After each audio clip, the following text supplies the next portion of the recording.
ભાજપના નેતાના કોંગ્રેસ પર પ્રહાર યજ્ઞેશ દવેએ રાહુલ ગાંધી પર ટ્વીટ કર્યું છે। કોંગ્રેસના નેતા પાટીલથી ડરી ગયાનું ટ્વીટ તેઓએ કર્યું છે। ભાષણમાં પાટીલના નામનો ઉલ્લેખ કરવો પડી રહ્યો છે। ભાજપ નેતાના ટ્વીટ બાદ રાજનીતિ તેજ થઈ ગઈ છે।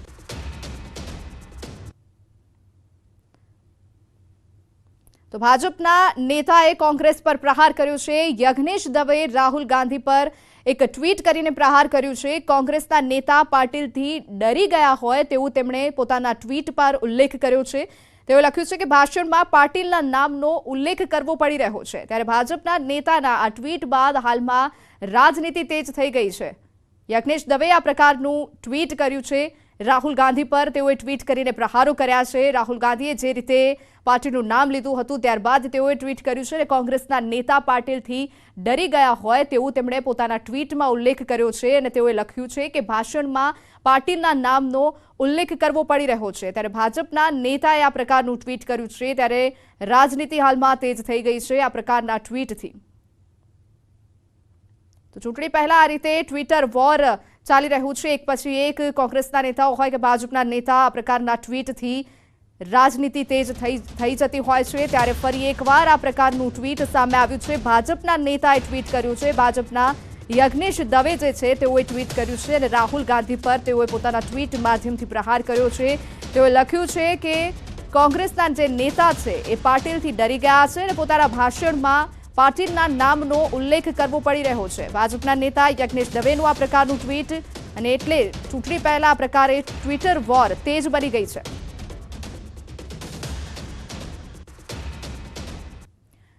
યજ્ઞેશ દવે પ્રવક્તા ભાજપ હાલમાં અમારી સાથે જોડાઈ ચૂક્યા છે। જે યજ્ઞેશભાઈ, જે રીતે આપે આ પ્રકારનું ટ્વીટ કર્યું છે અને કોંગ્રેસ પર નિશાન સાધ્યું છે અને રાહુલ ગાંધી પર ખાસ કરીને આપે નિશાન સાધ્યું છે, શું કહેશો આપ?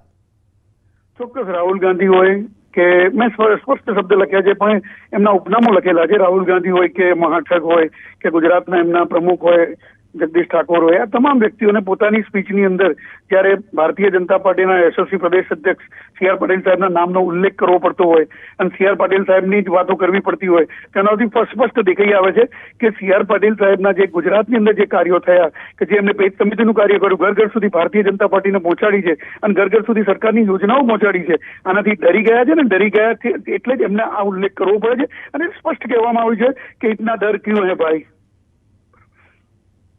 જી બિલકુલ યજ્ઞેશભાઈ, જે રીતે આપે હાલમાં રાહુલ ગાંધી પર ટ્વીટ કર્યું છે, શું કારણથી સૌથી પહેલા તો સી આર પાટીલના નામનું પણ આપે આ ટ્વીટમાં એવું લખ્યું છે કે તેઓ ડરી ગયા છે અને ભાષણમાં તેઓએ સી આર પાટીલના નામનો ઉલ્લેખ પણ કરવો પડી રહ્યો છે? ચોક્કસ, એટલે જ હું કહું છું કે જ્યારે પણ કોઈ પણ નેતા આવે, આજે ઠગ મહાઠગ પણ ગુજરાતમાં આવ્યા અને મહાઠગે પણ આવી અને એમને પણ જેમની સ્પીચની અંદર તમે જુઓ તો મેક્સિમમ એમને ઉલ્લેખ ભારતીય જનતા પાર્ટીના ગુજરાત પ્રદેશ અધ્યક્ષનો કર્યો। એટલે આનો મતલબ કે એક ડર, ચોક્કસ ડર એમના મગજમાં બેસી ગયો છે। જ્યારે જગદીશ ઠાકોર પણ પ્રવચન કરતા હોય છે ત્યારે સી આર પાટીલનો ઉલ્લેખ કરતા હોય એટલે એમના મગજમાં પણ એ ડર બેસી ગયો છે। તો આ ડર એટલા માટે છે કે પ્રજા સુધી જ્યારે ભારતીય જનતા પાર્ટી પહોંચી છે અને સી આર પાટીલ સાહેબના માધ્યમથી ગુજરાતમાં આજે ભારતીય જનતા પાર્ટીનું સંગઠન મજબૂત બન્યું છે અને ભારતીય જનતા પાર્ટીને વધુમાં વધુ જનતા પસંદ કરતી આવી છે। જે 31માંથી 31 જિલ્લા પંચાયત હોય, 205 તાલુકા પંચાયત હોય કે 9 આજે પેટા ચૂંટણી હોય કે 7 મહાનગરપાલિકા હોય, દરેકની અંદર જંગી બહુમતીથી ભારતીય જનતા પાર્ટીના ઉમેદવારો જીત્યા છે। આ ડર છે કે એમના મગજમાં। જી જી યજ્ઞેશભાઈ, હાલમાં અમારી સાથે હેમાંગ દવે પણ કોંગ્રેસમાંથી જોડાઈ ગયા છે। હેમાંગભાઈ, જે રીતે યજ્ઞેશ દવેએ રાહુલ ગાંધી પર નિશાન સાધતું ટ્વીટ કર્યું છે અને તેઓનું એવું કહેવું છે કે કોંગ્રેસના જે નેતાઓ છે એ સી આર પાટીલથી ડરી ગયા છે, શું કહેશો આપ? સૌ પ્રથમ તો આ ટ્વીટ જે છે એ ટ્વીટની અંદર મહાઠગની સામે ઠાકોર શબ્દ લખેલો છે, એનેથી મને આપત્તિ છે। આ ગુજરાતની અંદર આ ઠાકોર સમાજનું અપમાન કરી રહ્યા છે અને આ ઠાકોર સમાજ જેનું અપમાન છે, અમે યજ્ઞેશભાઈના ટ્વીટને બીજી કોઈ રીતે સિરિયસલી લેતા નથી, પરંતુ જાતિ વચ્ચે વેરભાવ ઉત્પન્ન કરવા માટેનું આ ટ્વીટ લાગી રહ્યું છે।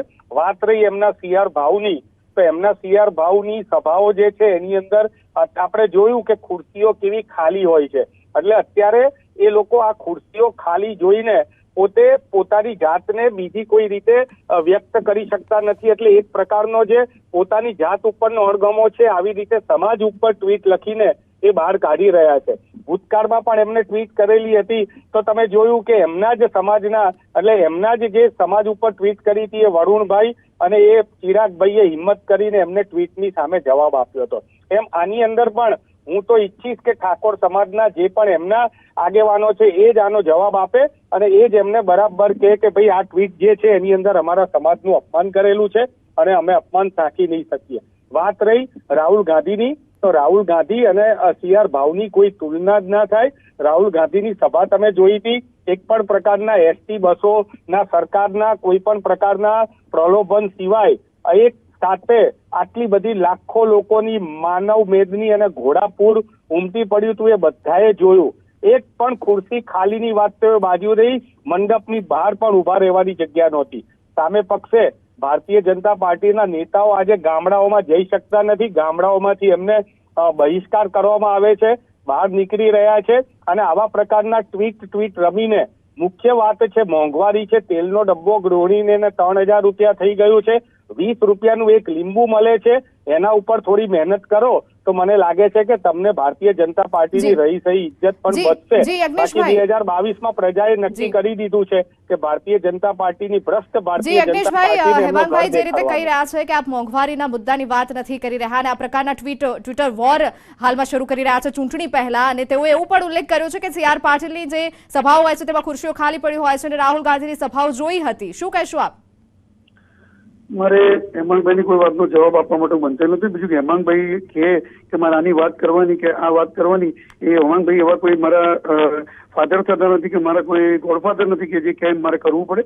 ભારતીય જનતા પાર્ટીનો સક્રિય કાર્યકર છું. ભારતીય જનતા પાર્ટીની નીતિ આદરણીય નરેન્દ્રભાઈ મોદીની આજે રાષ્ટ્રવાદની અને વિકાસની વિચારધારા સાથે સંકળાયેલો છું અને જે પ્રમાણે અમને દેખાય છે એ પ્રમાણે અમે જવાબ આપીએ છીએ અને જે પ્રમાણે અમને કહીએ, જે પ્રમાણે અમને લાગ્યું એ પ્રમાણે અમે ટ્વીટ કરી છે. અને આજે પણ કહું છું, ફરીથી કહું છું કે જગદીશ ઠાકોર હોય, આજે રાહુલ ગાંધી હોય કે કેજરીવાલ હોય કે કોઈ પણ વ્યક્તિ હોય, જયારે આજે પ્રદેશની અંદર આજે આવે ગુજરાતમાં અને ગુજરાતના પ્રદેશ અધ્યક્ષની જયારે જેમને ચર્ચા કરવી પડતી હોય જાહેર મંચથી, તો આ સ્પષ્ટ દેખાઈ આવે છે કે આટલો ડર છે એમને કે આજે મારા ગુજરાત પ્રદેશના અધ્યક્ષ ઘર ઘર સુધી પહોંચ્યા છે અને આજે ભારતીય જનતા પાર્ટીનો કાર્યકર ઘર ઘર સુધી પહોંચ્યો છે અને સરકારની પ્રજાલક્ષી યોજનાઓ ઘર ઘર સુધી પહોંચી છે. જેને મિની વિધાનસભા ઇલેક્શન કહી શકાય એવી તાલુકા પંચાયતો, જિલ્લા પંચાયતોમાં ભારતીય જનતા પાર્ટીને પ્રચંડ પ્રતિસાદ મળ્યો છે. અને નામોશી ભરી વાત તો ત્યાં કહેવાય કે 9 જેટલી પેટા ચૂંટણીઓ થઈ, વિધાનસભાની 9 સીટો કોંગ્રેસની હતી અને છતાં પણ એક પણ સીટ એવી નથી કે 10,000થી નીચે કોંગ્રેસ ન હારી હોય.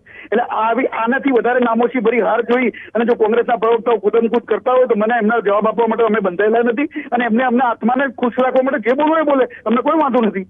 પણ યજ્ઞેશભાઈ, હેમાંગભાઈ એવું કહી રહ્યા છે કે અત્યારે ચૂંટણી આવી રહી છે એ પહેલા તમે આ પ્રકારનું ટ્વીટ કરી રહ્યા છો અને ભાજપના નેતાઓ પ્રકારે ટ્વિટર વોર કરી રહ્યા છે, પરંતુ જે મુદ્દાની વાત કરવાની હોય છે તે મુદ્દાની વાત ભાજપના નેતાઓ નથી કરતા. મુદ્દાની વાત શું છે અમને વધારે ખબર પડે છે અને મુદ્દાની વાત કેવી રીતે કરવી એ પણ અમને વધારે ખબર પડે છે. એના માટે અમારે હેમાંગ રાવલની સલાહની જરૂર નથી. હેમાંગભાઈ, શું કહેશો આપ? આ જે છે અભિમાન, એ અભિમાન રાજા રાવણનું પણ નહોતું રહ્યું. મને લાગે છે કે આ અભિમાન છે એ જ અભિમાન ભારતીય જનતા પાર્ટીને લઈને ડૂબશે. મારે એમની વાત નથી કરવી, મારે ગુજરાતની જનતા વતી હું પ્રશ્ન પૂછી રહ્યો છું કે તમે આ મોંઘવારીને માટે શું કરશો, તમે બેરોજગારી માટે શું કરશો, તમે આ જે બેરોજગારી અત્યારે આટલી બધી વધી ગઈ છે, ગુજરાતમાં 40 લાખથી વધારે બેરોજગાર છે, ગુજરાતની અંદર અત્યારે કોન્ટ્રાક્ટ સિસ્ટમ થઈ ગઈ છે, ગુજરાતની અંદર જે લોકો અત્યારે નોકરી કરી રહ્યા છે સરકારી નોકરી, એમને જૂની પેન્શન સ્કીમ નથી મળતી, મહિલાઓના છડેઆમ અછોડા કરાય છે, મહિલાઓનો છડેઆમ ગળા કપાય છે. આ બધી વાતોમાંથી ધ્યાન ભટકાવવા માટે થઈને અને પ્રજાએ અત્યારે સંપૂર્ણ રીતે ભારતીય જનતા પાર્ટીને અને એમના પ્રમુખને પાટીલ ભાવને જાકારો આપ્યો છે. એ જાકારો આપ્યો છે એની સામે આ રીતે ઠાકોર સમાજ ઉપર જે પ્રમાણે ટ્વીટ કરેલી છે ખૂબ જ નિંદનીય ટ્વીટ છે. આવા પ્રકારની ટ્વીટ છે લોકશાહીની અંદર એ બહુ દુઃખદ બાબત છે. જી આભાર યજ્ઞેશભાઈ અને હેમાંગભાઈ આપનું અમારી સાથે જોડાવા બદલ અને વાતચીત કરવા બદલ. તો યજ્ઞેશ દવે હાલ પર કોંગ્રેસ પર ટ્વીટ કર્યું છે અને ચૂંટણી પહેલા આ પ્રકારે ટ્વિટર વોર શરૂ થઈ ચૂક્યું છે. કોંગ્રેસના નેતાઓ CR પાટીલથી ડરી રહ્યા છે, તેઓ તેમને પોતાના ટ્વીટમાં ઉલ્લેખ કર્યો છે. ચૂંટણી પહેલા આ પ્રકારની ટ્વિટર વોર શરૂ થઈ જ જતી હોય છે, ત્યારે વધુ એક ભાજપના નેતાએ હાલમાં ડોક્ટર યજ્ઞેશ દવેએ કોંગ્રેસ પર પ્રહારો કર્યા છે અને રાહુલ ગાંધી પર તેઓએ સીધું નિશાન તાક્યું છે. તેઓએ કહ્યું છે કે પોતાના ભાષણમાં તેઓને CR પાટીલના નામનો ઉલ્લેખ કરવો પડે છે અને કોંગ્રેસી જે નેતાઓ છે તે CR પાટીલથી ડરી રહ્યા છે તેવું તેમણે ઉલ્લેખ કર્યો છે પોતાના ટ્વીટમાં.